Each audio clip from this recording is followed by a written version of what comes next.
guys, again, nandito na naman tayo sa isa sa mga kwarto ng presidential son at ang ating presidente ngayon na si President Ferdinand Marcos Jr. Ito, kanyang kwarto. Uy. At ito ang kanyang picture. Ayan. At ito guys, ito nakakamanghang painting, no? Papakita ko sa inyo. Ayan, no? Ang galing. Nakasakay siya sa kabayo.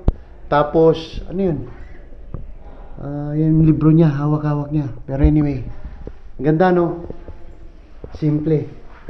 So, ewan ko kung dito natulog si dito yung talagang kwarto ng presidential son, or rather dito lang siya natutulog, or pag nagsasawa siya dun sa kwarto nila dun sa taas magkapatid, bumababa siya dito. At ayan, meron pa picture dito.